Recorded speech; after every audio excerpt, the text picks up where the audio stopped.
Good afternoon and welcome. It is a pleasure to be with you again for this second Dean's Forum in less than a week, an occasion to recognize once more the remarkable scholarship and vibrant intellectual community we are fortunate to have here in Swift Hall. Last Wednesday, many of us gathered to hear Professor Anand Venkatkrishnan speak about his work, Love in the Time of Scholarship, a talk that reminded us with subtlety and wit that scholarship is not simply a practice of the intellect, but an affair of the heart, an act of devotion.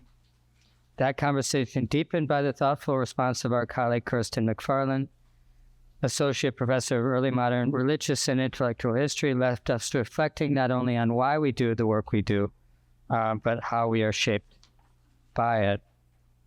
Today we have the privilege of turning our attention to Professor MacFarlane's own scholarship in her important new book, Lay Learning and the Bible in the 17th-Century Atlantic World, published in February by Oxford University Press, and published in February by Oxford, and there are no copies left. I would show you a hard copy, but it is sold out, which is quite wonderful. This is a work that, true to our school's commitments, crosses boundaries between the history of Christianity and the history of ideas, between biblical studies and political theology, between the formal institutions of religion and the everyday lives of believers. Kirsten's book explores how Puritan immigrants to North America, the lay leaders of her title, engaged with Scripture during a period of profound religious transformation and global expansion. It is a history of reading, yes, certainly that's true, but also of resistance and reinvention. As she reveals, biblical interpretation in the 17th century Atlantic world was not the exclusive domain of clerics and scholars. It was taken up by printers and pamphleteers, by women and dissenters, by colonists and reformers alike. These readers brought their own hopes, their own fears, and political visions to the task of interpretation, and in doing so helped to shape the modern world. What makes this book so compelling is not just its archival depth, though there is plenty of that, much to Anand's dismay, as expressed last week. It's the sensitivity with which Kirsten reconstructs the interpretive lives of her subjects. She shows us how exegesis was not merely an intellectual exercise, but a deeply personal, sometimes dangerous, always meaningful practice. Her work reminds us that Scripture has never been a neutral text. It has been argued over, wept over, lived with, and perhaps most importantly, lived through. It is especially fitting that Anand Venkatkrishnan, will offer today's response. Last week, Kirsten played the role of interlocutor. Today, Anand returns the favor. That spirit of reciprocity, or scholarly dialogue grounded in mutual respect and shared curiosity, is precisely what the Dean's Forum is meant to foster. There are not simply lectures, they are conversations, ones that extend across traditions, across disciplines, and, when we're lucky, across days like these. As always, I thank you for being here as witness and to participate in the life of the school. It is work like Kirsten's, thoughtful, imaginative, and beautifully rendered, that keeps our intellectual community thriving. And with this, please join me in welcoming Kirsten to say some words about her book, Anand's response, and Kirsten's response to the response.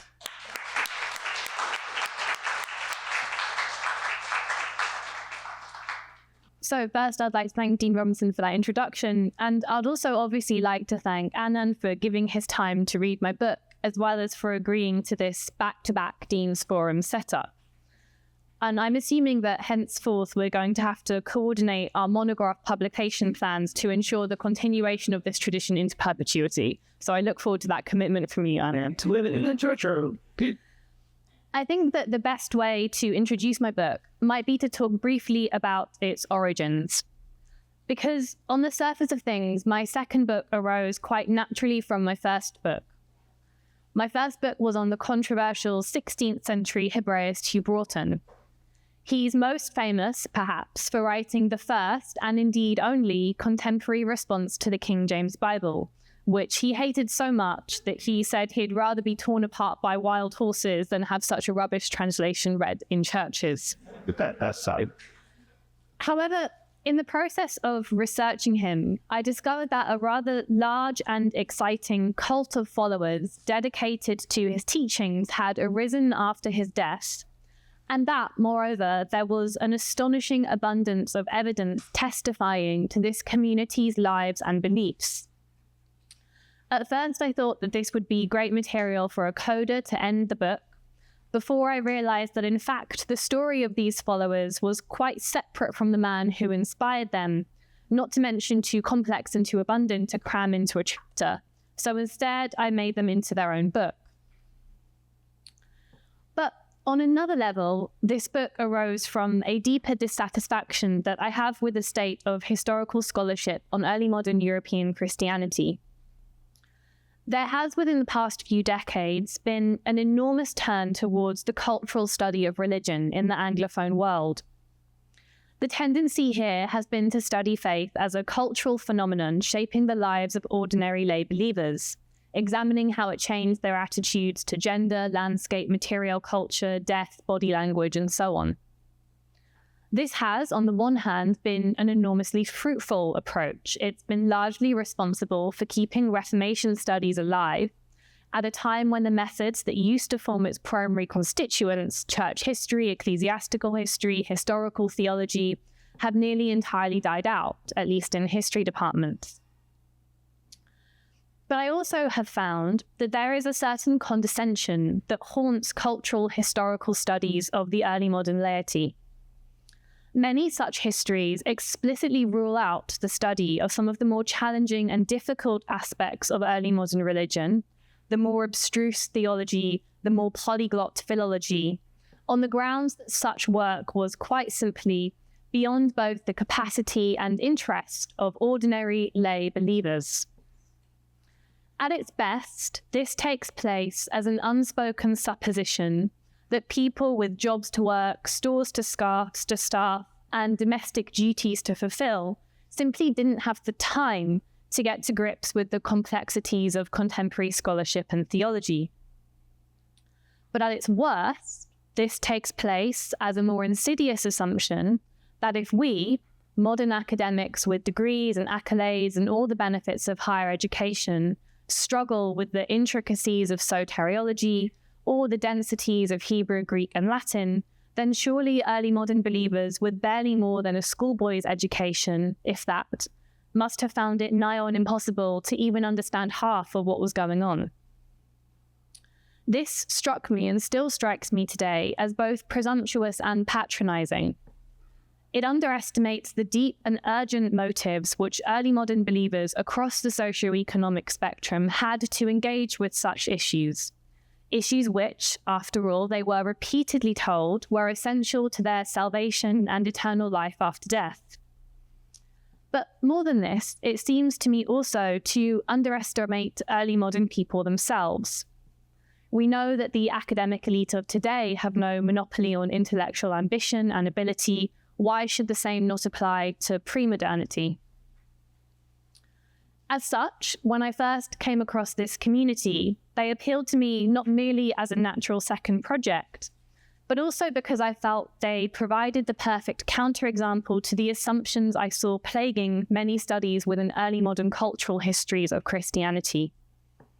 Here was a community composed mostly of tradespeople without a university education, linen drapers, grocers, butchers, cloth makers, and their wives, who drew on whatever resources they could find to teach themselves the three languages of scholarship, to immerse themselves in the most specialized theological questions, and then to promulgate through their autodidactic learning an unprecedentedly inclusive and extensive vision of education, society, and the church. What seemed most exciting about this community to me was that they demolished the boundaries historians neatly erected between lay religion, often characterized as devotional, spiritual, and meditative in nature, and learned religious scholarship, characterized often as elite, polyglot, and exclusive in nature. They seemed to offer a new vision of the intellectual ambition of the Puritan laity across the Atlantic, a vision in which piety and devotion went hand in hand with virtuosic autodidactic learning. And much of the book is dedicated to fleshing out this vision, and I look forward to hearing what Anand has to say.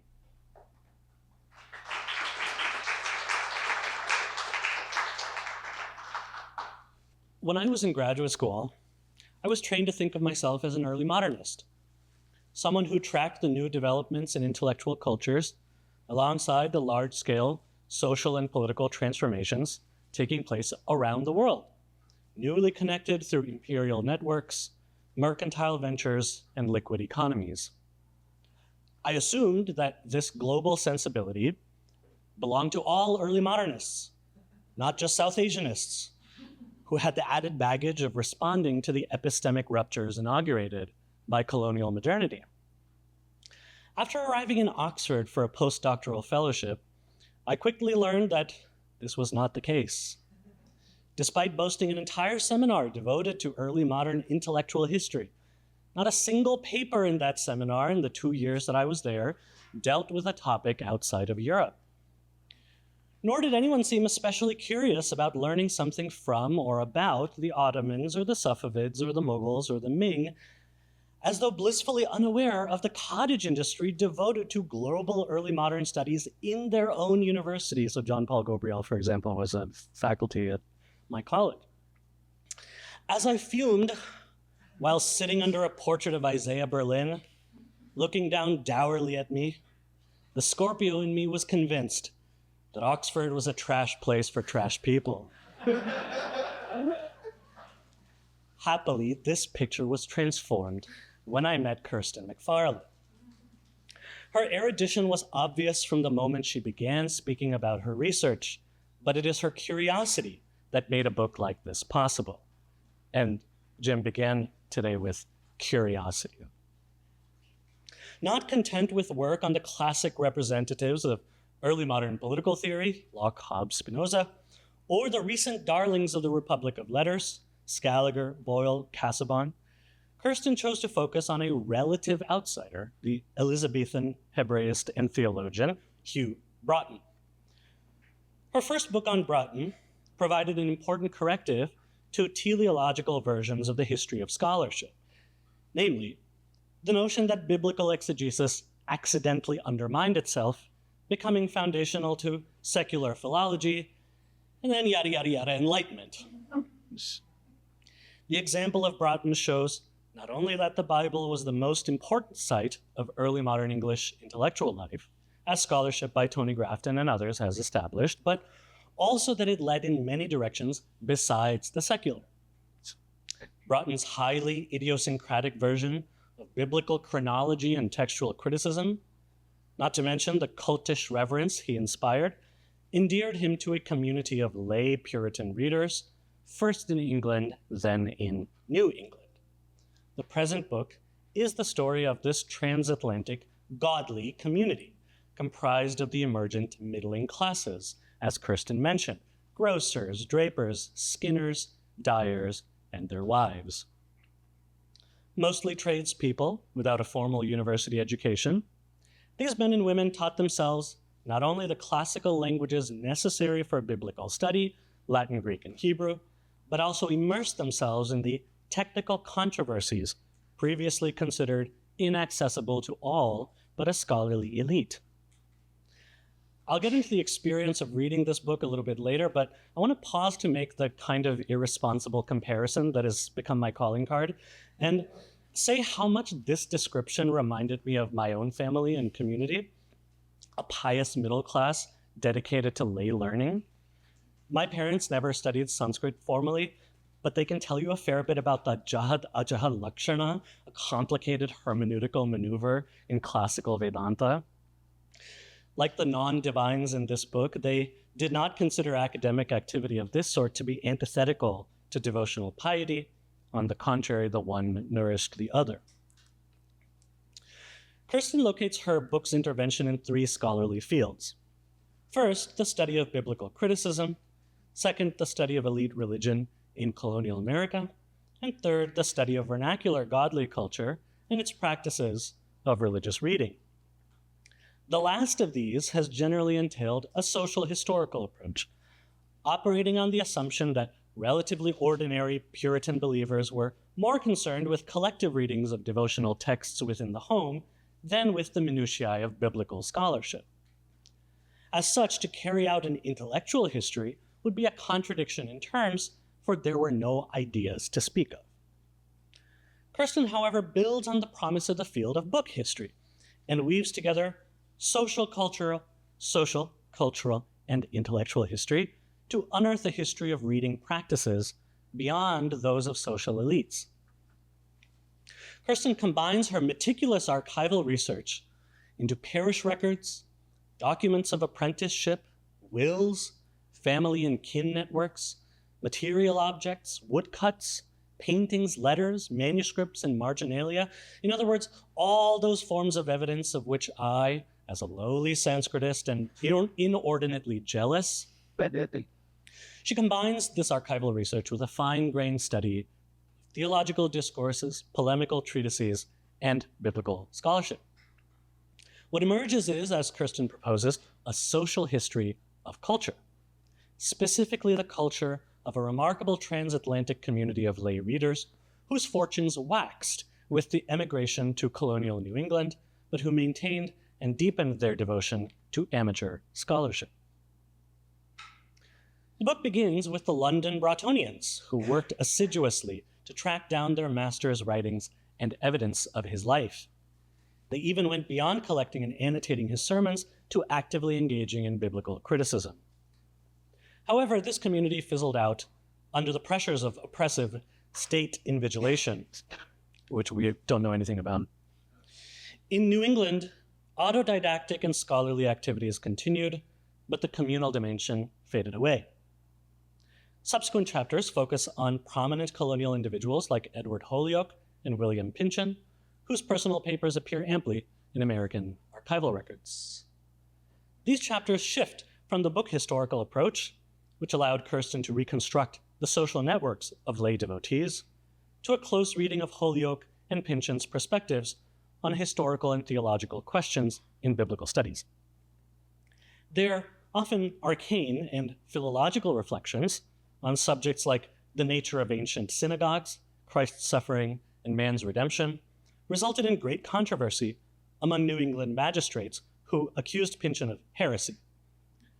Rather than seeing this as an eccentric blip in Pynchon's otherwise respectable colonial station, Kirsten argues that his ideas grew organically out of the collective reading practices of the Bratonians in London and from their belief that philology was a spiritual exercise.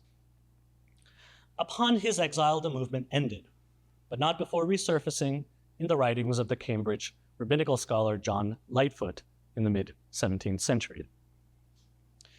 So much for an overview of the book. I will admit that it was initially infuriating to read a book that begins, "We do not know exactly when Edward Holyoke arrived in London, although it was likely not too long before the 23rd of April, 1604. Whereas I've had to wave my hands and say such and such family probably went to such and such town in India at some point in the 16th century. We have very different definitions of not knowing exactly when something happened. But I grew to appreciate what is an impressively thorough microhistory of a community that has gone virtually unrecognized in early modern scholarship. I learned that Kirsten and I share some significant convictions, even if we explore them through different archival sources. Most important is our insistence that ordinary people working in vernacular languages were instrumental in shaping elite neoclassical scholarship. In both our fields, this was previously considered unlikely, if not impossible, whether because of the systems of knowledge controlled by caste elites, or because of the institutions of learning restricted to a privileged scholarly class. Whereas I've had to make arguments about the margins of Brahmanical scholarship by reading it against itself, Kirsten has given us an enchanting portrait of those margins through literal marginalia. From the angular hand and loopy hand of anonymous copyists of Bratton's texts, to the shaky, uncertain Hebrew and Greek annotations of middle-aged haberdashers' wives. I wonder if, and I'm getting to the first question now, I wonder if this attention to the margins of the history of scholarship has something to do for both of us with the feeling of being ourselves marginal to the way our fields work. I say this with full knowledge of the irony that we are speaking about margins at an institutional center for the study of historical scholarship. What I mean is the sense that despite working the orthodox methods of early modern intellectual history to within an inch of their life, we feel that they leave too much out, perhaps even leave us out. So my first question is a subtextual one. What draws you to these people and to their bizarre ways of thinking, such that you would spend so much time reading their love letters, or what you call their hairy donut symbols, or their reading of Genesis 2:17? What do they represent, not only to the field, but also to your intellectual preferences? That's question. Second, how do we as readers relate to this community's marginality in England when it transforms into social dominance in New England? Edward Holyoake and William Pynchon were exemplary settler colonists. We encounter them in this book primarily through their godly piety and academic ambition. But as you yourself note, their materials survive because of their prominent social positions that in colonial America invariably involved benefiting from indigenous removal and the Atlantic slave trade. Towards the end of the book, you briefly mention how within 3 generations, the transplanted settlers became part of the colonial social elite. Your argument here is that such transformations in their fortunes may have blunted the desire to wander into further religious controversy. Now, Kirsten and I have discussed co-teaching a class on religion in the early modern world called, if you'll permit me, Settler, Scholar, Soldier, Scribe, for any John le Carré fans out there. And Manan Ahmed has used the term soldier scribe to foreground the role of military officers in the creation of colonial knowledge in South Asia. So the question is, how would you tell this story differently if colonialism were at its heart rather than its margins, so to speak? You write, quote, "In both London and Massachusetts, autodidactic intellectual activity had thrived in close-knit community settings. It had survived despite its immigration to America, because it was the youngest, most idealistic and passionate members who departed," end quote. What if it had survived not despite immigration to America, but because of it? That having escaped the theopolitical absolutism of the Laudian state, the Broughtonians, in the most American way possible, were now free to deprive others of their freedom. In a way, this is a question that actually leads into your upcoming project on Christian Hebraism and the 18th century legacies of modern evangelical theology. But I'd like to press the colonial point. How would it change our understanding of their biblical exegesis to study these figures as amateur scholars and professional settlers? Finally, how do you see your work in relation to global early modernity? Are you interested in the qualifiers of that abstract noun? Do you just use it as a term of periodization? Would you like to write a Latour-like historiographical riposte to the whole field? We have never been early modern. So finally, thank you for asking me to read and respond to this rich and incredibly detailed work of scholarship. You're an accomplished storyteller. I was wrapped up in the world you had reconstructed. You reminded me of why I fell in love with this field in the first place. And when there was an initial discussion about hiring for this position in Reformation Christianity, someone commented that we needed someone on the faculty who worked on early modernity. I responded that I was an early modernist. And was told, yeah, but someone who actually does early modern studies. At first I was offended, but they were right. This is the real stuff. Congratulations on publishing this excellent book. I hope it receives a substantive response from specialists rather than a lay reader like me that it very much deserves. Thank you.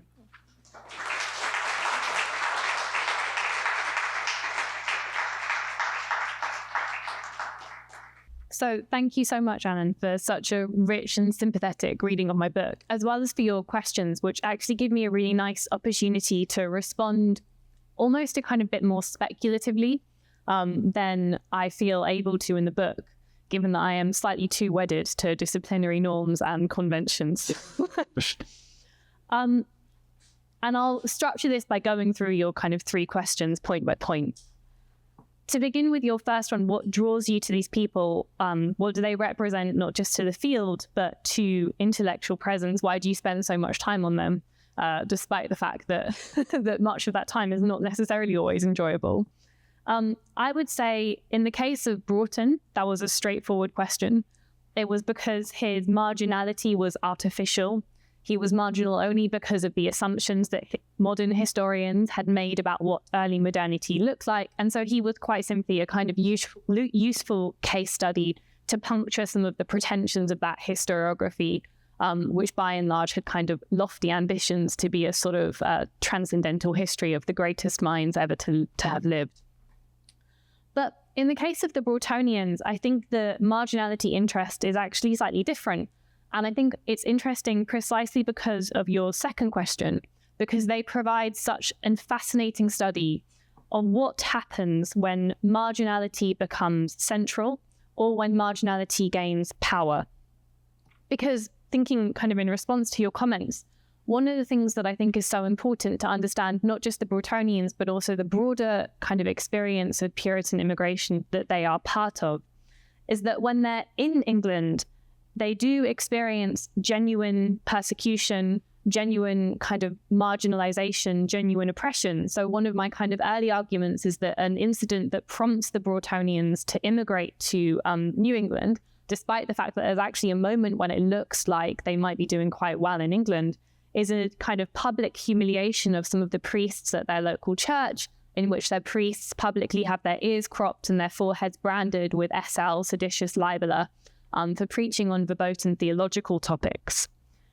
And that sense of marginalization, of oppression, I think is really deeply internalized by the community, not only because of experiences like this, but also because their whole confessional identity is structured around a sense in which they are fighting continually for control and recognition within the mainstream of the English church. So there's a sense in which that sense of marginalization is much, much more profoundly embedded. And that's a bit of a contrast to Broughton, who I think always thought he was at the center of things, even when he maybe wasn't. I think what's interesting is that to some extent, this sense of kind of marginalization or the justification for feeling marginalized, which I think in England was legitimate, to some extent there continues to be some justification for it in New England, because they are still marginal in New England. Their work is considered highly controversial. It's publicly burnt. It's condemned. Several of them are kind of sent back in exile to New England. But obviously, that sense of marginality is only maintainable if you consider your parameters extremely narrowly. Essentially, if you just transplant the same sense of who is in your community and who is not, as was in England.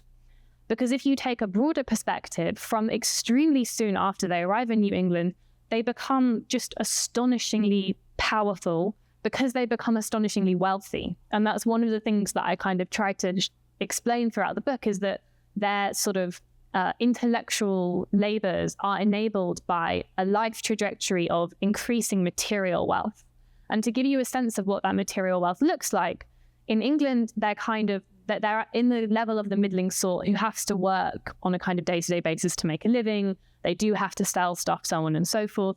But by the time they get to New England, largely because they have completely monopolized relations with local indigenous communities and therefore completely monopolized the fur trade, they become so wealthy that one member alone, William Pynchon, is actually responsible for paying over half of his whole town's annual tax load. Like, that's the kind of wealth that they get into extremely quickly. So their social economic situation radically transforms throughout their immigration, precisely because of in this case, specifically indigenous kind of the removal and erasure of indigenous communities that you alluded to. But there is still some justification from their own perspective for continuing to view and feel themselves as marginal. That justification is no longer tenable from a socio-economic position. It's no longer tenable if you take into account the broader kind of landscape that they are occupying, but because they remain so narrowly and almost monomaniacally focused on that same community that they immigrated with, they still see themselves as being marginal. And I think that sense in which the psychology of marginality is able to persist explains a good deal of what otherwise seems like a kind of strange contradiction when you think you're people who are arguing for this inclusive, kind of almost utopian vision of what society would look like at the exact same time as you're kind of extracting enormous wealth from the land around you. And I actually think this kind of explicitly links to your next question about whether their immigration left them free to deprive others of freedom. And I would agree with the way you put it, but I think I would also put it slightly differently, which is to say that I think that one thing that this case study shows really nicely is what I might call the fragility of good intentions. Because one thing that's distinctive about the vision that the Bretonians have when they're in England is that it is a theological vision. They have very specific, complex, abstract ideas about salvation, atonement, federal theology, all topics which Anand had to slog through in the second half of the book. But they also have, as I alluded to, a very utopian vision of what society should look like. There is a strong, radical socio-political element to their work. And this involves things that actually would be genuinely radical within an early modern context. One of the things they want is for mass freely available education for every single person in society up until the age of 30, only after which they think you should then have to work to make a living. And they want this precisely because they believe that widespread public education of that kind of matter is the only way that you can then cause the kind of high level of biblical criticism and theology that they think society should have. Then they move to America, and on one sense, they have in America the ability to actually put these ideas into practice in a genuinely serious way, in a way that would be incredibly difficult in England, but they don't. And the reason why they don't is simple. It's because the money and the kids come first. They accumulate, as I've mentioned, this astonishing wealth. They pour that wealth not into establishing the kinds of institutions and sort of structures that could, in theory, have enabled the flourishing of that radical socio-political vision they developed in London, but rather they put it into educating their children and also into just building up profit, frankly. And the social ideas, as a result of that, the socio-political ideas collapse. They become purely theoretical. And in this sense, their focus when they're in America on biblical exegesis and theology, very abstract issues of theology, isn't a coincidence. It's a consequence of the abandonment of the socio-political aspect of their project, precisely because their status as colonialists, their incredible wealth, means that they do not have as much to gain anymore from that kind of radical socio-political situation. They can gain that status instead from their wealth. And this is even actually shown internally in what happens to the group.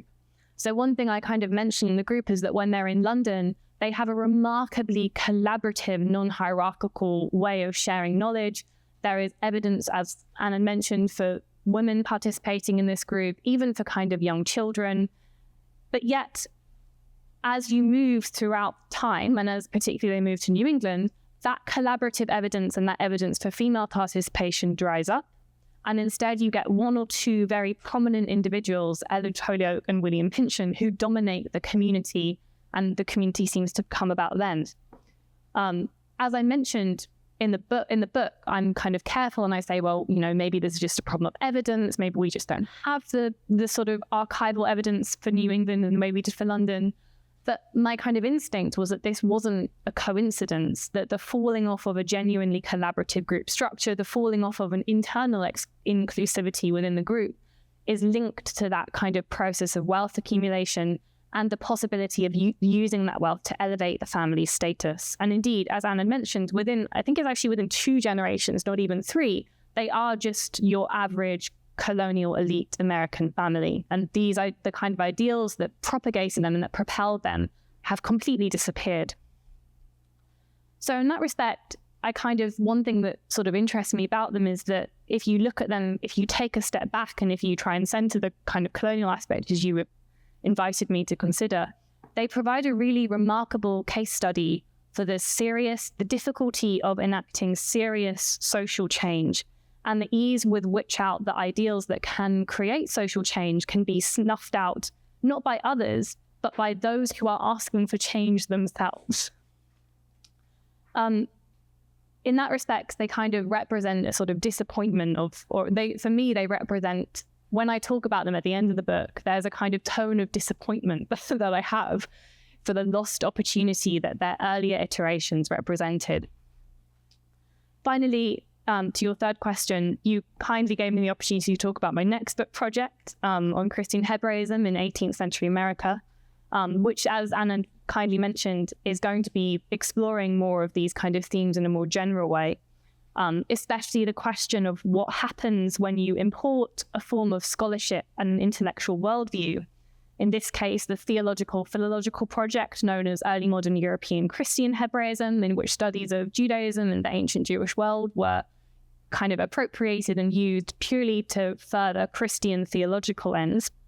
What happens when you import that into a setting in which its foundational assumptions no longer make sense?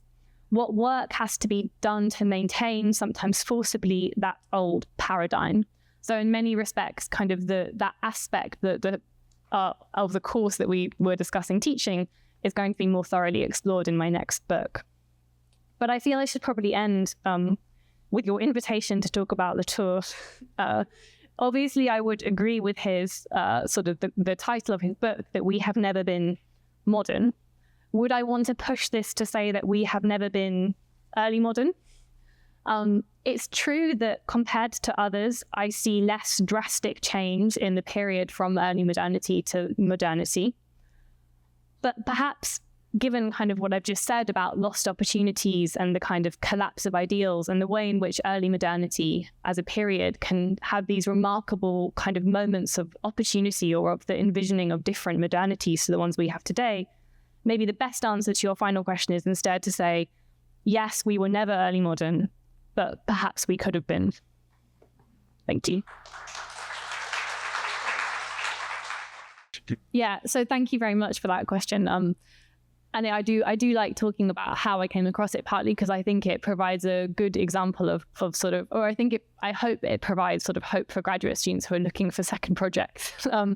Which is that when I was studying Hugh Broughton, I noticed that a lot of manuscripts that testified to his writing. So he publishes bits and bobs, but a lot of his work is unpublished. And I noticed that a lot of the manuscripts that were testifying to that were later than his life. They were kind of a generation after his life, but they were all written in very similar hands. And they had enough metadata that I could start to tell that they were all written by the same group of people. And in particular, I came across two Bibles very early on that I realized they contained amazingly valuable evidence for testifying to Broughton's life, which I used abundantly in my first book. But I could also tell by comparing the metadata with parish records and also by kind of studying the hands that they had actually been written out. The kind of evidence testifying to Broughton's ideas had been written out by two sisters who were just two middle-aged wives of linen drapers. And I thought that was fascinating. So I began more systematically. Every time I went to a new library, I would order up all of Broughton's works. And I would also order up every book that I could find in the catalogue that was by and also that I thought had a similar profile to Broughton. So Reformed, highly philological, late 16th, early 17th century, sort of adheres to a particular set of beliefs about the nature of scripture and scholarship. And just through systematically kind of doing that over a period from sort of the second year of my PhD until sort of the first or second year of my JRF, I just had accumulated an enormous amount of evidence from this same group. So many of those books were annotated by the same group that I realized that I could actually reconstruct their story largely, as Anand mentioned, through marginalia, through the annotations in the books that they owned, through kind of manuscript copies of books that they owned, and then through comparing that with wills, parish records, so on and so forth. So the book project was never meant to be a book project. It was kind of just tying up the loose ends of my first book. But as you really nicely kind of illuminated, Sarah, it sort of wrote itself, because the more I looked, the more evidence I found. And I guess one thing kind of thinking from a sort of methodological perspective is I do think that this testifies to the importance when you're doing research of kind of what I think of as systematic yet speculative research. So making sure that you are kind of being thorough, but at the same time not limiting yourself just to what you know already is there. Because I do think with early modernity, at least early modern Europe, there is an enormous amount more evidence testifying to how the kinds of people in my book read and sort of engaged with intellectual life than we assume. Just because we don't know it's there, we have to go into the archives without assuming it's not. If that makes sense. Thanks so much for, I just was so impressed by this display of erudition from both of, from each of you in this conversation. I wanted to ask you a little bit, Kirsten, about the status of theology in your second book. Mm-hmm. And I'm really intrigued about how you speak about the contents of theology's representations and the discourses, the vernacularization of theology in relationship to political economic circumstances. And so I wanted to kind of ask you to speak a little bit about what theology is in relationship to politics and economy in your work, and then kind of zooming out, how you situate your study and maybe your disciplinary commitments in relationship to broader discussions around secularization and also capitalism, early capitalism, and the relationship between capitalism and theology. Thank you. That's a great question. So, as I often say to my students, I apologize to those of you who are here who've heard me say this before. In my period, kind of politics is theology.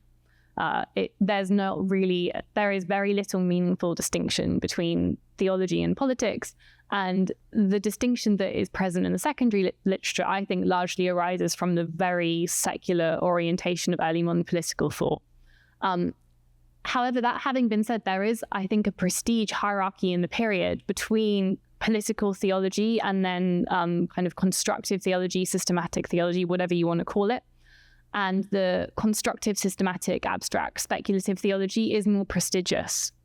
So it is more prestigious in early modern England to offer a new account of imputation, the process by which man is reconciled to Christ in the final end times of salvation, than it is to offer a new vision of church-state relations or church government, or sort of the disciplinary power of the church vis-a-vis the magistrate. So I think that part of what happens kind of in that broader story is a move from a kind of environment in which the socio-economic sort of status of the Bretonians kind of gives them incentive to think about both simultaneously, because they are partly thinking, we needed money and material wealth in order to gain this knowledge and therefore participate in speculative theology. Therefore, we need to remodel society to enable others to a situation in which they think, well, or I'm not even sure this is conscious, but they already have the knowledge. They've gained the knowledge. They now have the wealth to ensure that their kids have that knowledge and can gain that knowledge. So they can focus entirely on the most prestigious kind of higher end aspect of theology, which is the soteriology, the more abstract speculative stuff. So I think then that at once there is no real distinction between the two, but also there is a kind of hierarchy of prestige that they are clearly moving towards, as one is no longer necessary for the perpetuation of their family's involvement in kind of this sort of refined learning. As for your second question about secularization, that's a really good question. I think that the sort of simplest way of sort of answering that is I'm very skeptical of kind of big narratives of secularization that people have put onto the early modern period. I don't think there is enormous amount of evidence for them unless you read incredibly incredibly selectively, essentially. And I certainly don't think that if you're looking, so there's been a kind of an incipient tradition of viewing the rise of modern historical critical scholarship on the Bible as an engine of secularization, because, you know, if you don't view the Bible as a divine text anymore and you view it as a historical text, that's a necessary precursor to kind of sort of secularization. And I just don't think that that narrative holds true. And I don't think there's any evidence for it in the period. Maybe, and this kind of goes outside my own sort of realms, maybe there are still arguments that could support secularization for people who study economic history or who look more at the kind of rise of the nation state, or even historians of science. I'll leave that for them to debate. But from my kind of subsection of the field, I don't think there's any real value that a narrative of secularization brings to understanding the history of scholarship and the history of Christianity in this period. And I also don't think it's tenable anymore. This is a little more of a straightforward historical question and one of curiosity and ignorance. You told this story of moving from a rather socially radical society of education to one more like elitist and insular. Is there any connection between this group or their descendants and the founding of American institutions of learning, especially higher education like Yale, Harvard, et cetera? Yeah, thank you. It's going to sound like I planted this question, but I did sure the whole time. So this is the key. This is actually the key reason why most of their evidence has survived and why I was able to find so much of it is because Edward Holyoake, I'm going to get the number of greats wrong, but his great grandson, also called Edward Holyoake, because they like all to have the same names. And the kind of transfer of wealth and learning has become so successful by that point that he is president of Harvard. And that is why, and he still has his family's archives. So an enormous amount of their evidence survives at Harvard because he was president of Harvard. And that was what Anand was alluding to as well when he described how that kind of process of sort of inculturation into the social elites was what enabled this community's archival evidence to persist to the modern day. Can I just ask you to follow up on that? So I had more or less a similar question, but I haven't read your book, obviously, but I remember it from some years ago. And I remember that there is a moment where this kind of biblical scholarship could be the model for Harvard, but it isn't. There's really a parting of the ways or something. So could you explain that a little more? Why is that? Because they were focused more on their wealth rather than on scholarship? Do they give up on scholarship, or is it another kind of parting of the ways? Yeah, so it is partly the decisions that they make, the decisions that the older members of the community make in terms of how they sort of raise and bring up their children, as I alluded to. But there is also a sense, I think, in which they are too intellectually successful too quickly, because their autodidactic learning is so successful that enables kind of the sort of some of them, William Pynchon in particular, to go from being, essentially a tradesman in England to being a kind of magistrate who's capable of making an incredibly high octane complex intervention into one of the hottest contemporary theological questions. And the problem is that the social threat of that has not actually been fully sort of dampened by his wealth. So the criticisms of him are really revealing. So he publishes this very controversial intervention into soteriology. That's the book that's condemned to be burned by the Boston court. And the criticisms that people make of it are that he doesn't understand that he should leave the divining to the divines. And they say he is like a butcher who thinks that he can be a surgeon. And that's the kind of comparison that they make, that this is a guy who should be a butcher, but he thinks he can do surgery. So I think there is a sense in which their learning enabled them to move more rapidly up the sort of intellectual spectrum or the theological spectrum. Their wealth was also enabling them to move up rapidly, but not quite quickly enough. And that gap is still felt by the New England authorities. And then they're kind of the sort of, some of them are exiled and forced to go back to England. And I think that, as well as sort of the decisions they make about how to pass on their learning, is what prevents this moment from taking place and taking root in kind of institutions of learning like Harvard and so on, is because it's too controversial. It's condemned. It's sort of thrown out of the center of New England orthodoxy too soon, almost. This question might be verging a bit too much into modernity, but despite the activity of the group having petered out upon gaining capital, can you draw a connection between this collection of lay learners and modern evangelical lay creation? This happened to that Mueller plant. Yeah, that's also going to look like a plant. Thank you for that question. I think that you can draw, maybe not this specific community kind of on a very micro-historical level, but I think you can draw some kind of connection between the Puritan intellectual culture that they represent and sort of early evangelical theology. I won't go much beyond that, but certainly kind of second half of the 18th century. And that is in terms of their attitude to that nexus of scholarship, faith, belief, scripture. And that is something that my third book is planning on doing. So please look out for that. And I just had a general question just to reflect on now. Over a week, you've read each other's books quite intensely and spent time with each other's scholarship. And I was hoping both of you, each of you, would reflect on what it's like reading across space, focused on a single time period. Yeah, I'll start by saying that I was obviously very excited about Kirsten coming here for this very reason, that we share, I think, significant overlaps in our intellectual interests. Maybe not despite, but precisely because we work in this similar field, early modern intellectual history, that despite our different worlds is plagued by some assumptions that are shared. So for me, what I've talked about today is most saliently the insistence that the world of abstract, highly technical, scholarly activity is not set apart from the world of vernacular ways of being, believing, and belonging.